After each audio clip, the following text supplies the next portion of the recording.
Hello, hi. Tim, is it? It is. How are you, Julian? So as you know, every year we try to find great candidates to interview for our Father's Day Sunday.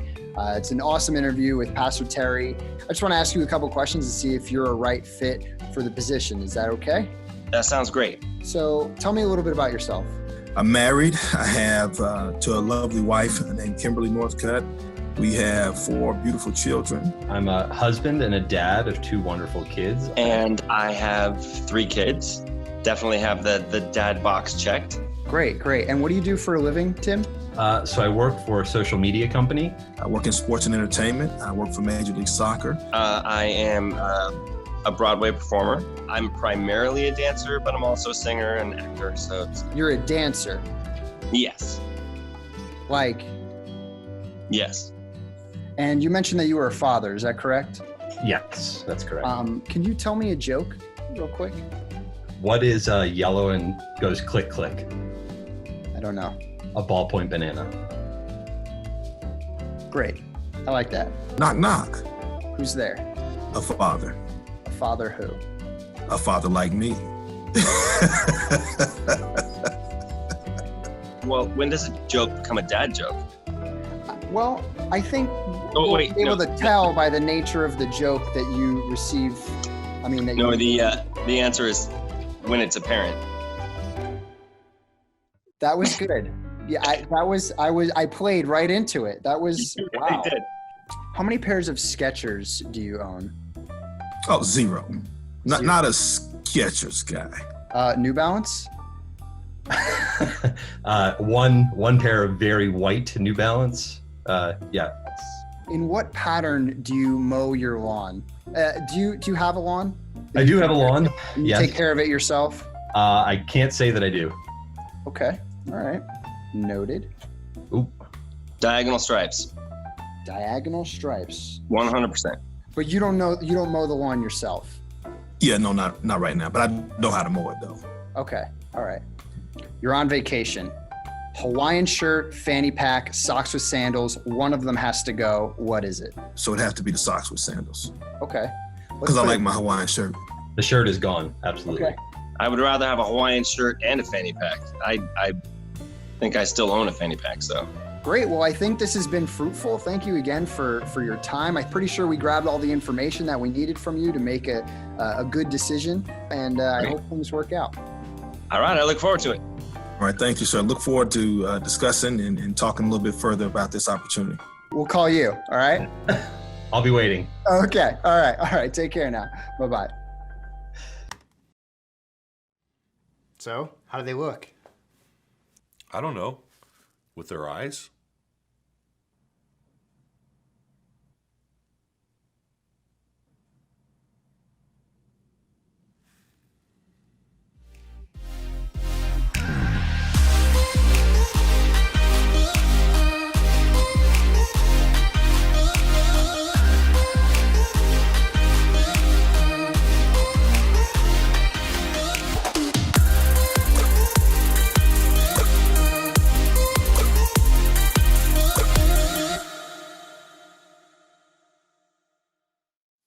Hi, everybody.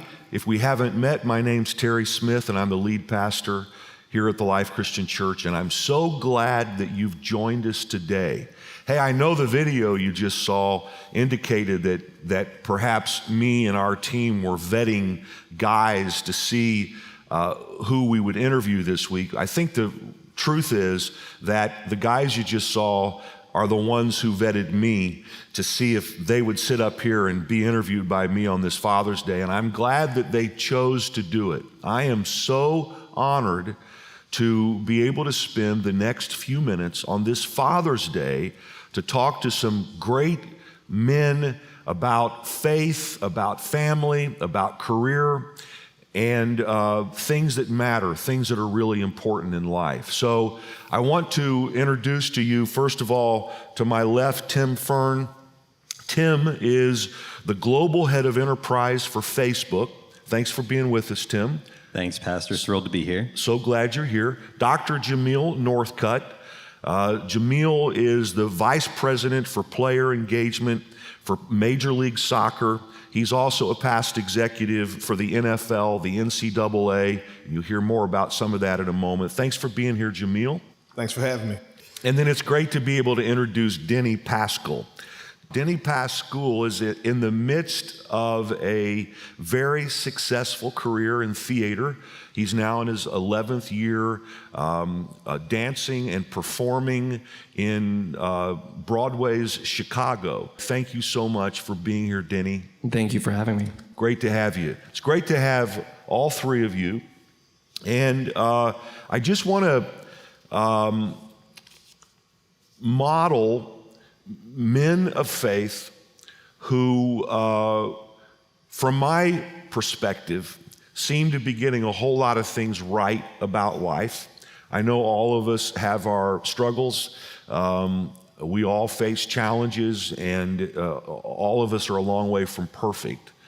But one of the things that I love about the Life Christian Church is that in our very diverse congregation, where there are all kinds of people who are represented here, we have a lot of really strong men of faith from all kinds of different backgrounds. And I just think that this is something that our world needs. We need more men of faith who are not just believers, but men who care passionately about their families, men who are successful in their careers.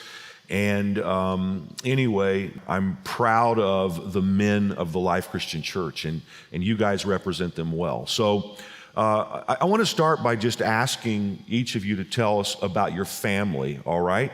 Tim, introduce your family.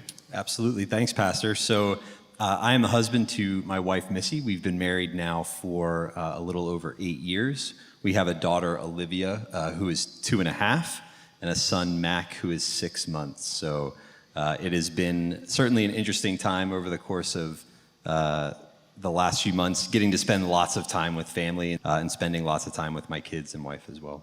And you're a New Jersey native, right, Tim? Born and bred here in Jersey, went to college here, have lived here my entire life, and absolutely love everything about this state. Well, hallelujah. Not going to North Carolina anytime I'm soon. so happy to hear it. Jamil, talk a little bit, introduce us to your family first, and then talk a little bit about the folks who raised you. Yeah, sure. My wife's name is Kimberly Northcutt, obviously, and we met in college. Actually, one of my first days on campus, attended the University of Mississippi, Ole Miss, where Eli Manning and I were teammates, but that's a story for another day. Back to the most important thing, which is my wife, Kimberly, and my family. So she's not going to believe that since you brought Eli Manning into discussion so quickly. Well, that's just something for the fans here in this tri-state area, fun fact. But nonetheless, Kimberly and I, we met years ago in 1999. We've been together ever since then. We've been married.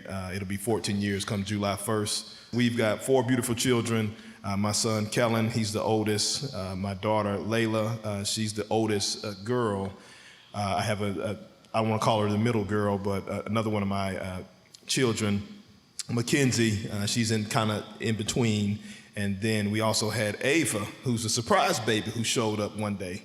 And so Ava is our daughter. She's 2 years of age. And so really love them a lot, and I'm happy that they're in my life. I do remember the conversation in the lobby when you told me that Kimberly was going to give you another child. There was some shock about the announcement on your part. Yes, it was, because arrangements had been made to shut the shop down. But, you know, God saw something fit for something else, but we're happy that Ava is here. Denny, introduce your family and then talk, same question. So my wife's name is Haven Burton, and she's also a very talented performer. Yes, she is. We actually, since it's going to be Father's Day, that's also our anniversary. So this year, Father's Day happens to fall on our anniversary. It's ninth year.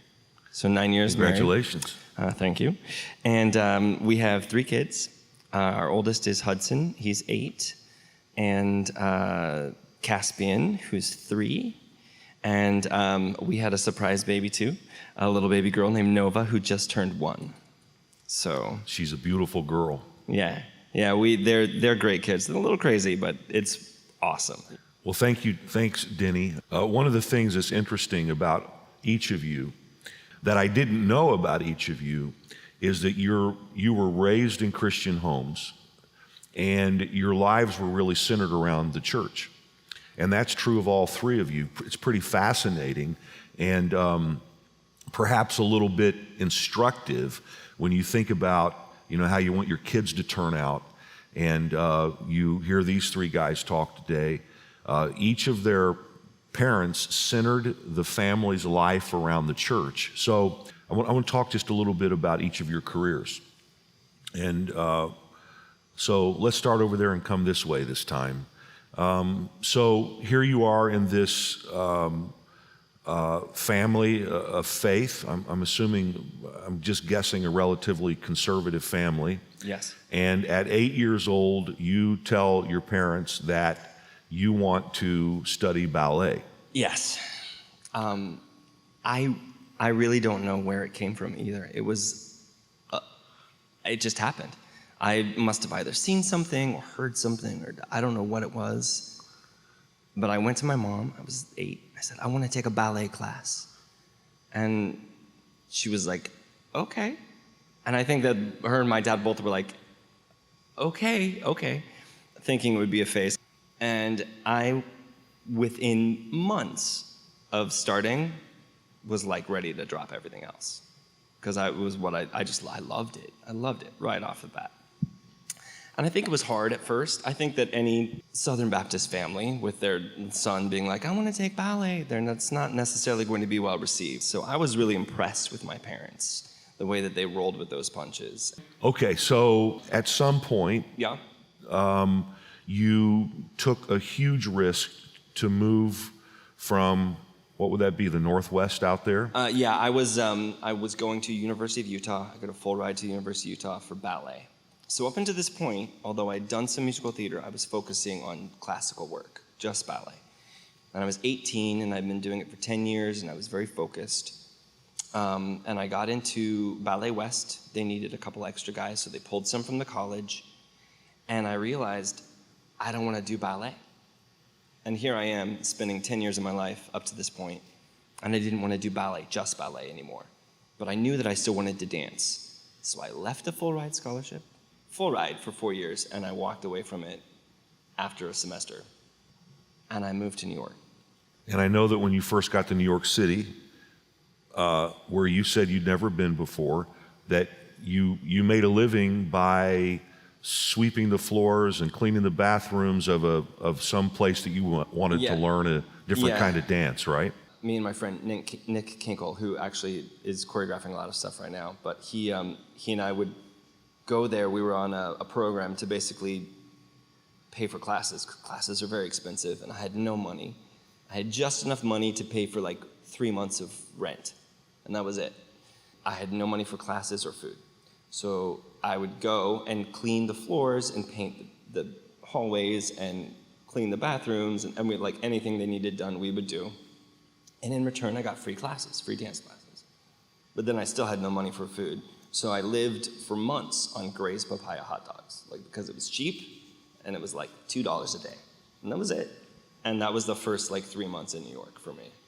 And then things started taking off for you. Just give us a quick run through kind of what you've done in your career now, the last 20 years? I was very blessed, and that went very quickly. So I got a cruise ship, and I did that. And halfway through that, I got a call that I was hired for Radio City, but in Branson. So I did that.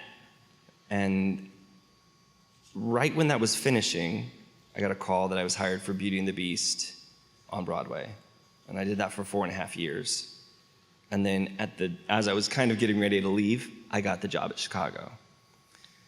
I did that for 3 years, and then I went to do Shrek, the musical, which is where I met Haven.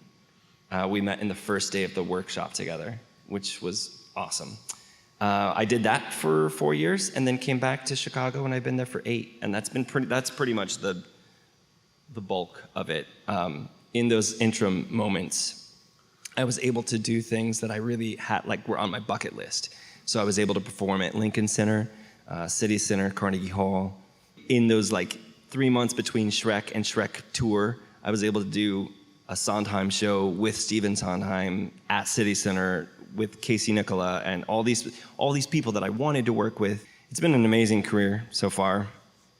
And I feel like it's been well led. So. Well, I'm sure your parents must be incredibly proud, and good for them and the support that they offered you to chase your dreams. You told me that when you came to New York City, that you had a list of things that you wanted to accomplish in your field, and that you now have checked every box. That is correct, You've done a lot of dancing, but you also have played a lot of roles, understudied roles, where you're playing the starring role with some frequency in some of these shows, right? Yes, correct. The first one was I understudied John Tartaglia at Shrek the Musical. That was a really fun experience because it was just, his role was Pinocchio and the Magic Mirror. So in my first understudy role, I had to deal with prosthetics and not just prosthetics, but prosthetics with a motor that I had to control with a thumb switch and all that. It was crazy. And then for the Magic Mirror, Pinocchio? Yeah, that was I understudied Pinocchio. I played Peter Pan, but I understudied Pinocchio. It sounds crazy, right? It kind of is. But then for the Magic Mirror, I had to do motion capture face dots up in this attic space, and they had to put them on in 25 seconds. So it was 3 makeup people gluing all of these crazy dots on my face, and then they put me in this room with this console, and it looked like this, Star Trek Enterprise. It was just buttons and knobs everywhere, and I was controlling all these cameras and doing scenes via video from a tower room. Wow. That was my first experience understudying, and it was crazy. But since then, I've had the pleasure to understudy a lot of other things, and it's been awesome. Someone described you to me, someone who knows about Broadway, as the best dancer on Broadway. Now, I can't certify that, but I'm just telling you that's what's being said. So I would probably refute that comment only because I know some of the other dancers I've worked with. Well, don't refute it on national television. But I've done all right. I do okay. Sounds pretty exciting, Denny. So thanks for telling us about all that. Jamil, a little bit of a different career path. You were obviously a great athlete. You were Mr. Football in Tennessee, right, in high school. Yes, I was. Highly recruited, decided to go to UMiss, and you were, in fact, in the same class as Eli Manning. And so tell us then, kind of from that point forward, tell us about your career. Yeah, so, I decided to go to the University of Mississippi. I ended up meeting Kim there. But from that point on, obviously, I played 5 years there at Ole Miss. Education was obviously important, but also ball was important. And so you earned your master's degree in those 5 years, am I right? I did. So within the 5-year period, I'd started around the time of exhausting all my eligibility. I had already started on my master's. I graduated in 3.5 years and started down that path of education. Because again, when you play college football, you're there training every summer anyway, to the point where you're forfeiting opportunities to do internships with companies, et cetera. But, I had a good advisor within the department who said, look, you got an opportunity, you're on path to graduate early, you can start your master's. So from there, unfortunately, I didn't get drafted in the NFL. That was pretty devastating. And it's kind of part of this whole piece of the essence of who I am, having gone through that transition. But again, all of us that are on this panel that live life are dealing with our own transitions. So there's what they call in higher education transition theory. The definition is any event or non-event that results in these changes in relationships, assumptions, roles, and routines, and we're in constant change. Obviously, with the pandemic, with different things that are going on, there are just different life experiences and changes that people are going through right now. And obviously, for athletes, or entertainers, I'm sure Denny can attest that when folks leave show business or sports and entertainment, they struggle with trying to find out that next thing. And so that was always a passion of mine. And so when I didn't get drafted in the NFL, it was devastating to me. But I also would look around the locker room and realize that I wasn't the only one. And so I always had it in the kind of pit of my belly that was something that I wanted to do to help change different people's lives. So long story short, I ended up in 2001, I was always somewhat of a leader on our team, but just also in the community and in the classroom. I got connected to a leadership conference that the NCAA was putting on, that one of the athletic administrators, he said, look, you need to go to this. And so from there, I discovered that, hey, I like sports, so there's opportunities for me to continue to work in sports, and I didn't really know that. So I ended up meeting a lady there by the name of LaRonica Conway. She ended up being the assistant commissioner in 2004 for the Southeastern Conference. They had an internship that was available, and so I do the internship. A year almost goes by. It's about 9 or 10 months into the internship. A gentleman by the name of John Harris from the NFL who wanted me to potentially do the internship at the NFL. And so I took that opportunity, ended up being there 2005 through 2008. It was with Dick Vermeil's staff as well as Herman Edwards' staff.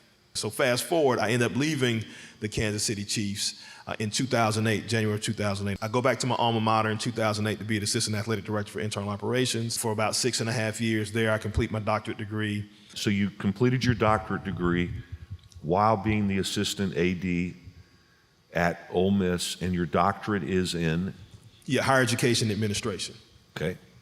So I complete the doctorate during that particular point in time. I was there about 6.5 years. I get a call from another colleague, Ray Farmer, who became the general manager of the Cleveland Browns. We had worked together and crossed paths in Kansas City.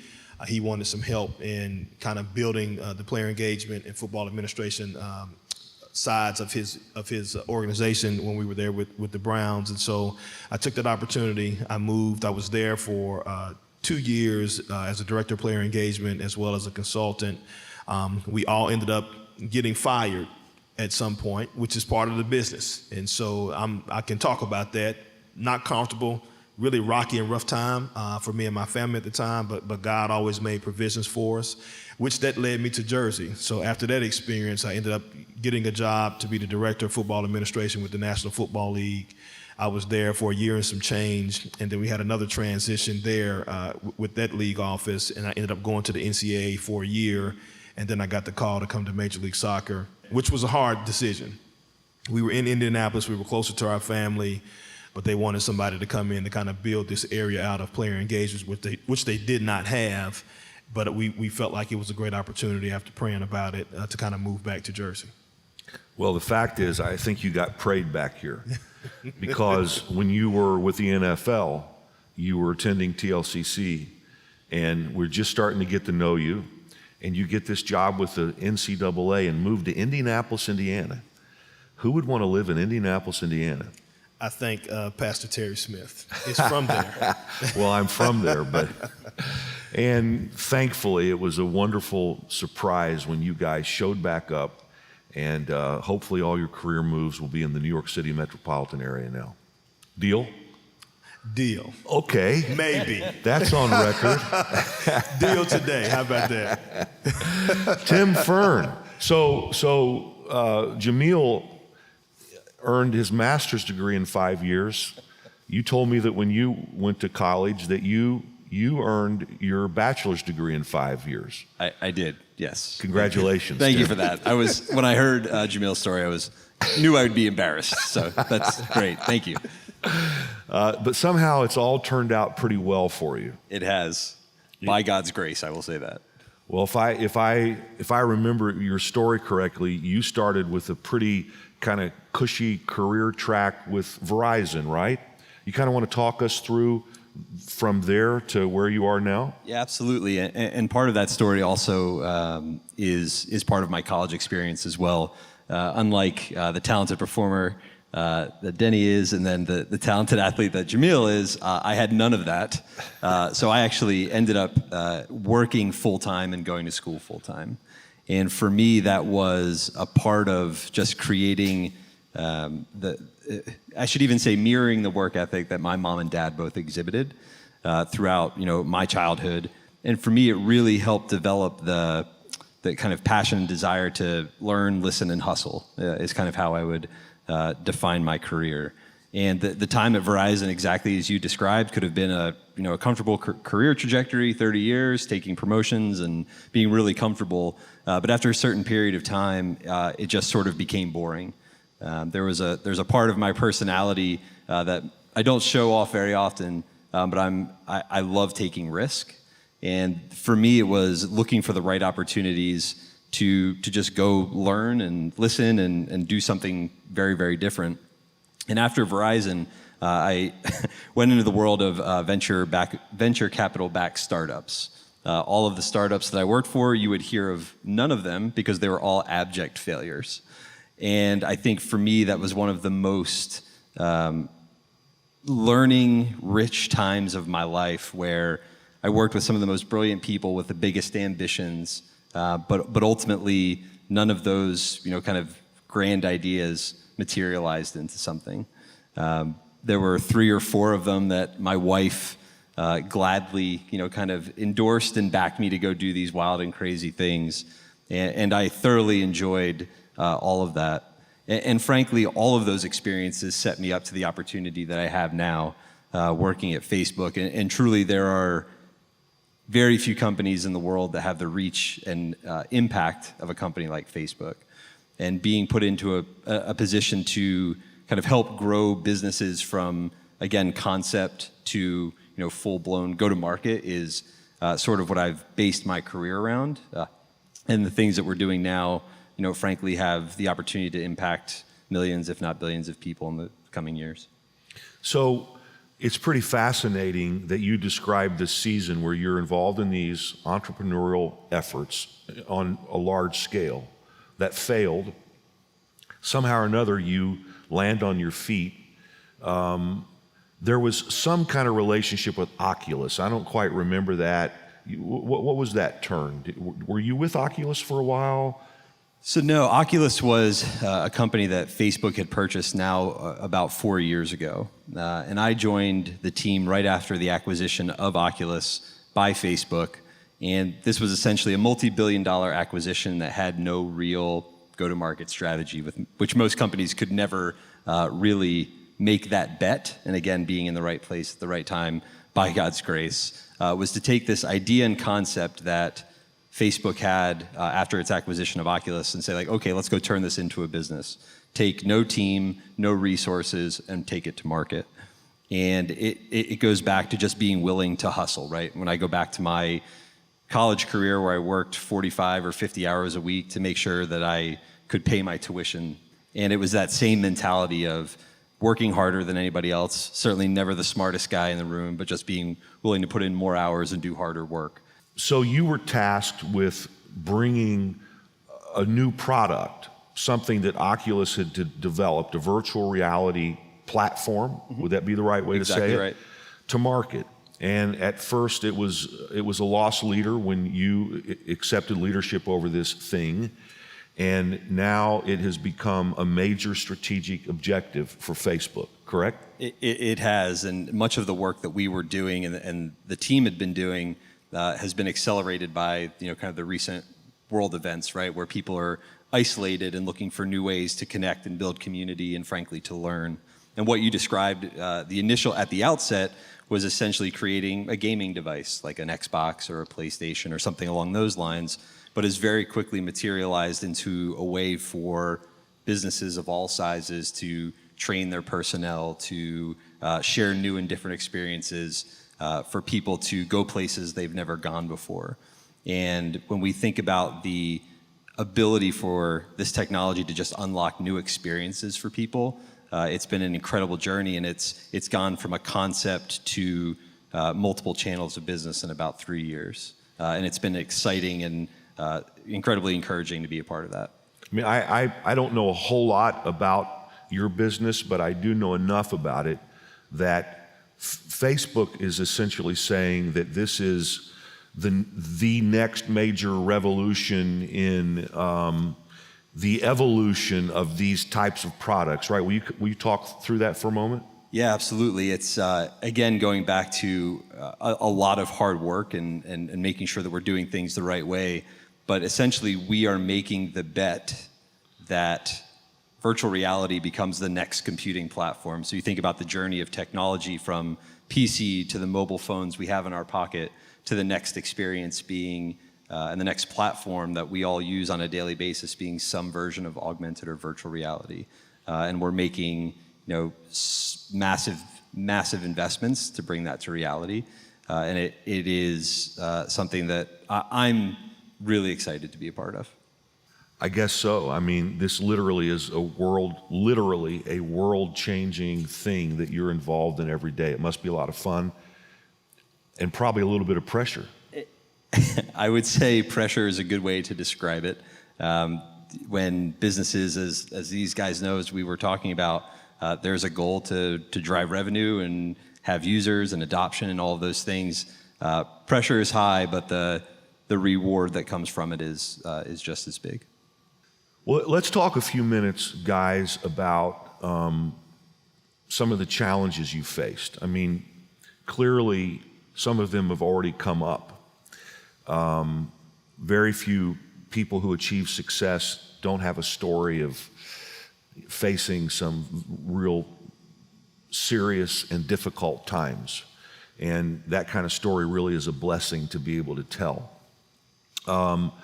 I find it interesting that when I have talked to each of you about some of your challenges, that none of you talk specifically about your career.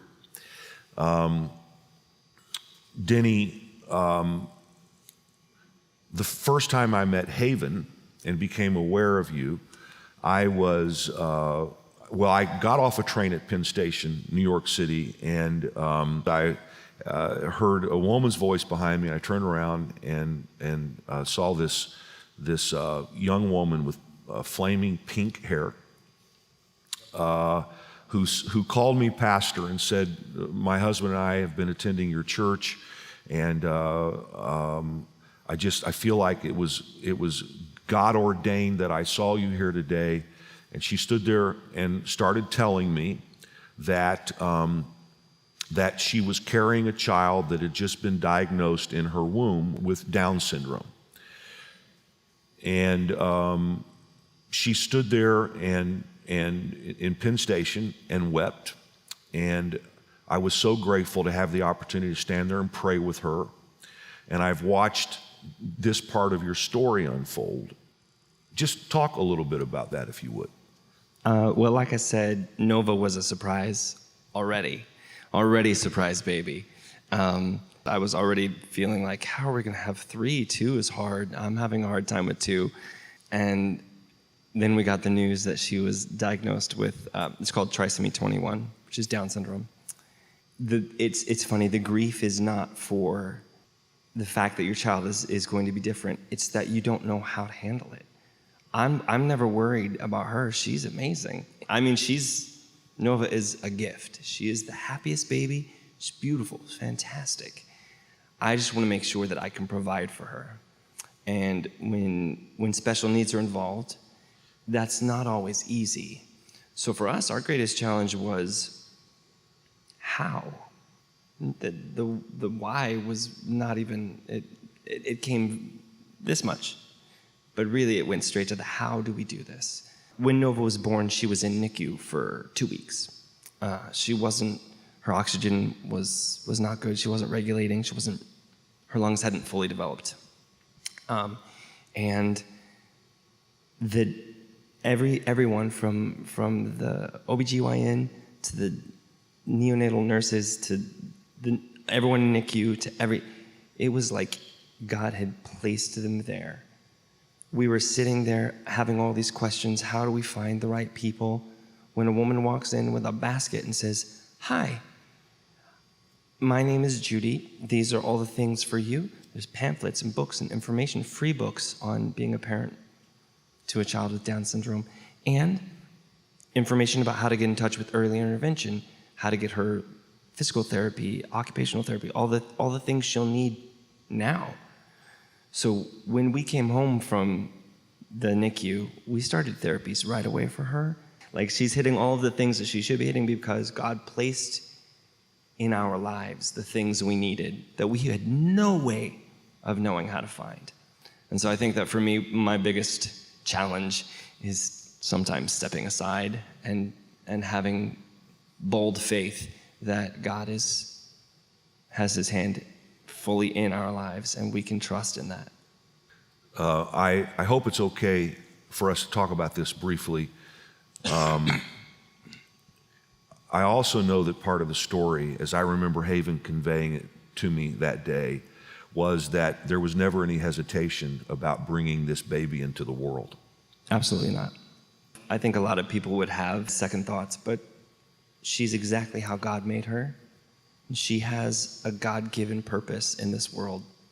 I'm seeing that there is a very real purpose for Nova, and I don't know what it is. Only God knows that. And so it's just about staying the course, and I am so thankful for her in my life. She's such a gift. And that's not to say it's not hard sometimes. It's not to say it's not going to be hard. There's going to be challenges. But God made her perfect and put her in the perfect place. Thanks, Denny. Yeah. Tim, when you and I had a conversation recently about challenges you faced, you talked in terms of family as well. You talked in terms of a desire for a family. Speak to that for a moment, if you would. Yeah, that conversation is probably the most difficult one to have as a man who wants to provide, who wants to give a family to his wife. It was certainly the desire of our heart to have a family. And I would say, as someone who, as I talked about a little bit earlier, would work harder and do more and make sure that I could provide for my family, and I couldn't do it, as it was among the most difficult things, where doctor visits for both Missy and I and things like that, where... Because you were not able to have children. We were not able to have kids. We had made the decision about... I guess 4 or 5 years into our marriage to try to start having kids. And frankly, we were not seeing the results on the timeline that we expected. And for someone like myself who has a goal and a task in mind, it's a very difficult thing and a humbling thing to go through a process like that. But I would say that the most incredible part of that journey was the relationship that Missy and I continued to develop, where we had to kind of put aside our own pride, have to put aside our own timelines, and really invest in each other, and most importantly, and invest in our relationship with the Lord. And throughout that, that season of trying to have kids, we were waiting for Olivia and Mac to come along. And if you spent time with either of them, you would know that it's absolutely worth that wait. And you can't help but be happy when you're around those two guys, that's for sure. Thanks, Tim. So, Jamil, there are a lot of things we could talk about in your life in regards to challenges. I'd like, if we can, to talk a little bit about race. I was deeply moved last week when you and I had a conversation in preparation for this interview with part of your story and part of your family's story. And I think it would be good for us to have that conversation for a little bit. One of the things you told me is that your great-great-great-grandmother was born into slavery. And I think we're going to show on the screen her ex-slave bounty and pension certificate from January 17th, 1898, which talks about her being set free from slavery.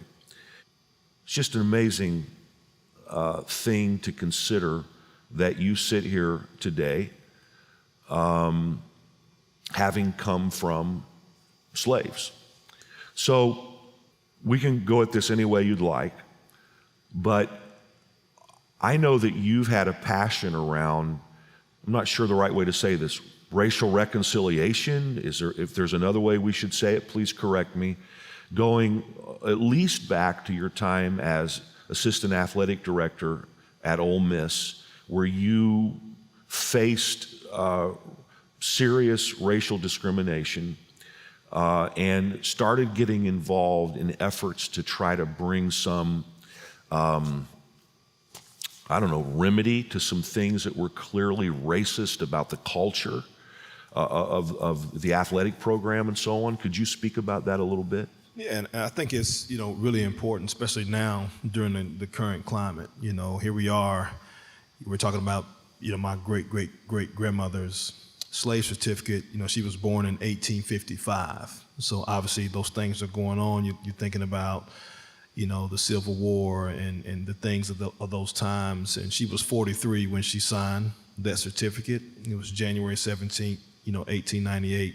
I think about the history, but we have to ask ourselves, what has really changed? We're still in a fight for, equality, to be treated as humans.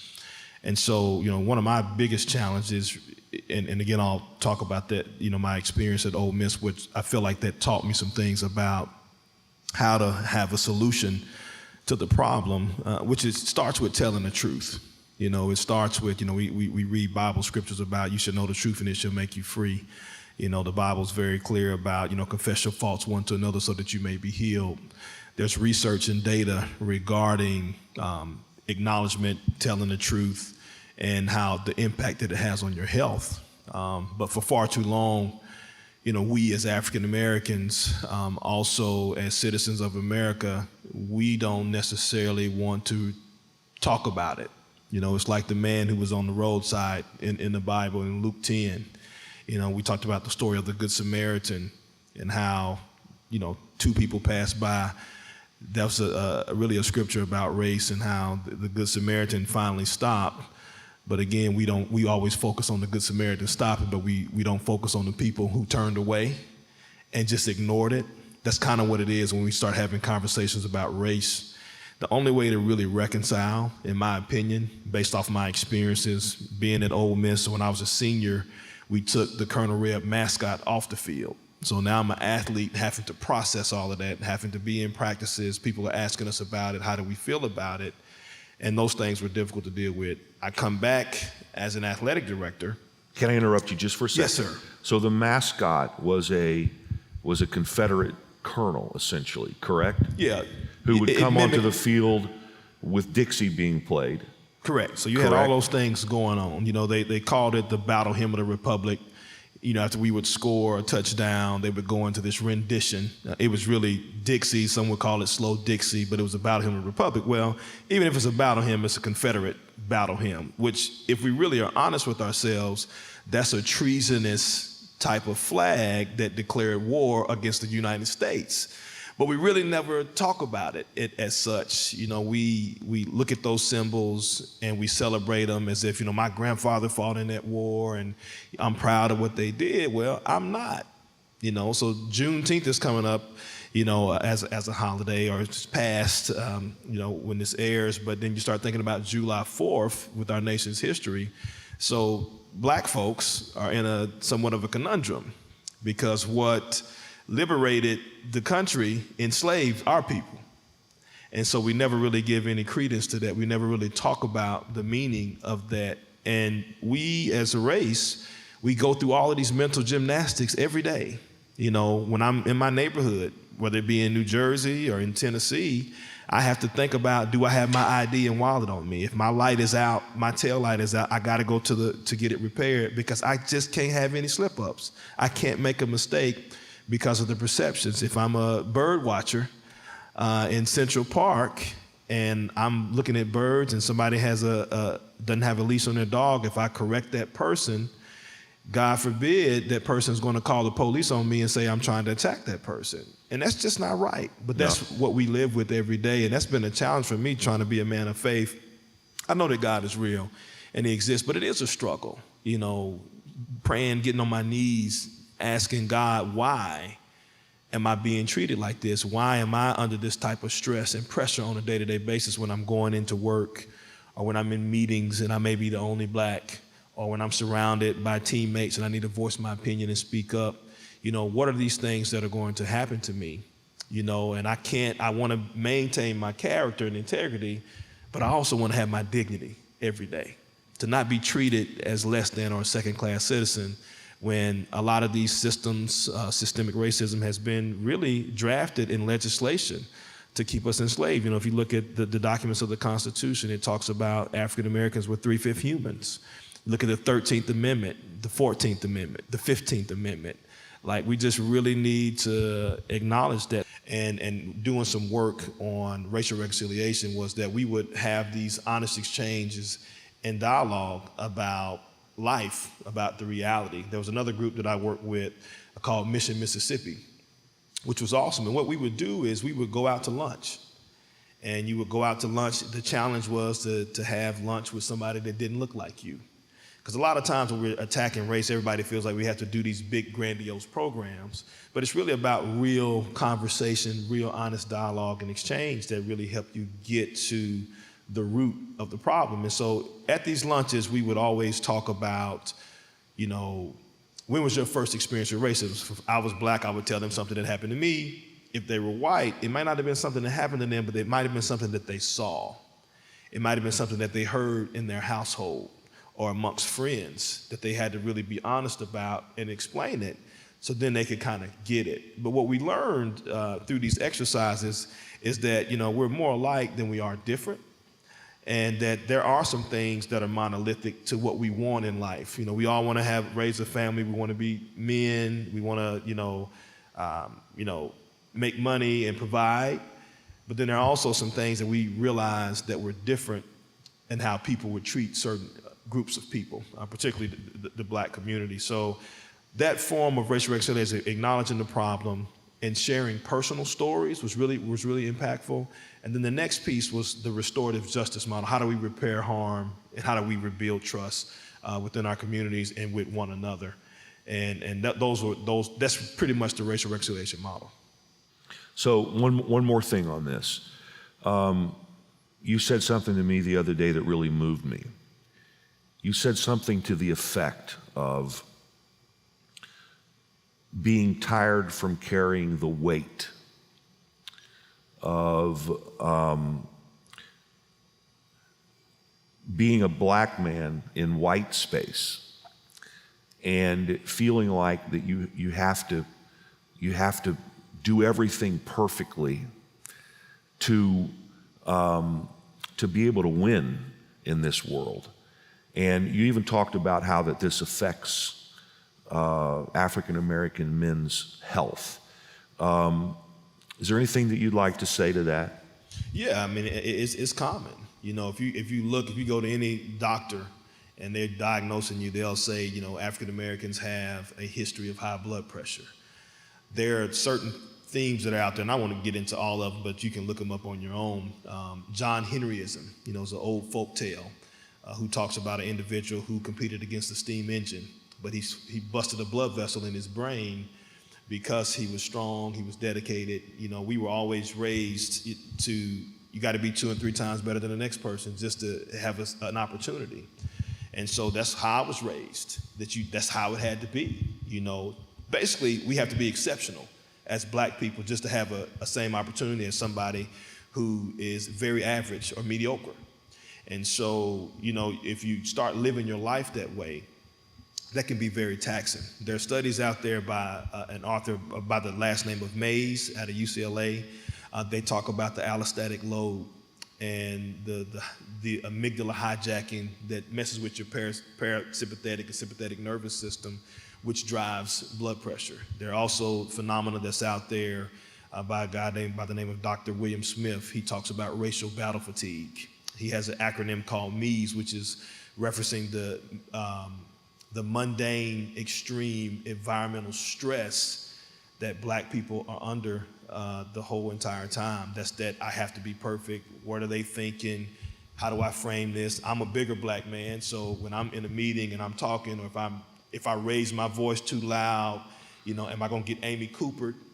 And she's gonna say, hey, he's threatening me. All of those things are things that are constantly going through our mind as African Americans, and that's the weight. Yeah. Well, let's close our time by just talking a little bit more, though it's been discussed, just about faith. Tim, as a member of our board here at TLCC, I know that how important your faith and church is. Just speak to that for a moment, if you would. Yeah, absolutely. I think not only what we talked about earlier of my upbringing inside of the church and our community and friendships and most kind of meaningful interactions being kind of centered around the church is also the faith and relationship that my wife and I have developed over the course of our 8 years of marriage and a few years of dating as well. One of the things that I love to do each day, as I'm a pretty rigid person, but is spending the morning in quiet time, very early, 5:30 or 5:45 in the morning, just waking up and being able to spend time just either in prayer or in reading, but also even more importantly, at the end of the day, is spending time with my wife. It's our time after the kids have gone to bed. And it's really our maybe 30 minutes of just being able to talk to each other, but most importantly, before we go to bed, is praying with each other every night. And that faith has been the thing that has helped us endure not only kind of personal struggles, but also gives us the confidence as we continue to raise our kids and we look at the world that we're living in and the things and the conversations that we're having with a 2.5-year-old girl. That faith is the thing that has helped us keep going. Thank you, Tim. It must be an interesting thing to live out your faith in the fast-paced world of Facebook, New York City, your company in the headlines every day, you at the very top echelons. Just one other thing, you told me that you and Missy have made a very intentional choice to make the church one of the biggest investments of your life. And I'm not just talking about money, but speak to that. Yeah, we have made the decision because of the diversity that we've talked about at TLCC that we don't want Olivia and Mac to spend their entire lives surrounded by people that look just like them. It's one of the things that frankly we're most grateful for. Is such a diverse points of view, diverse culture that we have, and for me, it's an encouragement that men and women of various backgrounds and points of view and religious upbringings can come together to drive really meaningful decisions and be kind of the caretakers of the church. What a tremendous opportunity that is! But we are fully invested here, and we love the body of believers and the family that we've developed here. Thanks, Tim. Jamil, your faith, how important it is. I know you're a church guy, whether you're living here and coming to TLCC, you were raised to love the church. You want to talk a little bit about that? Yeah, absolutely. God is, one, he's amazing. But the one thing that I'm learning the older that I get is that, and I tell people this all the time, I don't know everything, so I'm good with that. But I also realize that I'm not perfect either. And so, he says that his mercy is new every morning. And that when I get up, if I make a mistake, if I do the wrong thing, if I have the wrong thoughts, I can come to him as, my Heavenly Father. And, it's the Romans 8 of what's to separate us from the love of God. And it's really about love. He loves us enough, that he did give his son to die for us. But he loves us enough where he wants to wake you up at 5:30 in the morning to have a conversation with you, to say, what's going on? Hey, you didn't talk to me yesterday. I know you're busy. Or I know he loves me enough to know that when I'm extremely busy, I can say, hey, look, Lord, I'm trying to make you first this morning. You know I don't have a lot of time. And he'll say, go ahead, do what you got to do. But I can say a quick prayer to say, hey, God, I need your wisdom and instruction. Guide me throughout the day. And that's the reality. There are days where we have pockets where we can really get into him every morning like that. And then there are days where you're so busy, you got something to do. You got calls you have to be on and things you need to do, but I'm just asking for his instruction and wisdom. So faith is very important to me. It's what's held me together in the midst of crisis, inequities, whatever is going on. I can always go to him. He knows my deepest secrets, the things I struggle with, the things I don't tell Kim about. And so he's a friend. Thanks, Jamil. Thank you. Denny, how important is faith? And I'd say the world of Broadway would be an interesting world to live out your faith. I would absolutely agree with that. Faith is incredibly important to me. I grew up in the church. When I was in high school, I literally had a moment where I thought I would go into ministry instead of be a dancer. Like I was driven for it.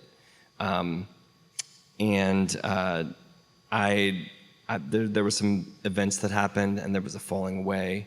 And I went through this period where I was not actively pursuing a church family.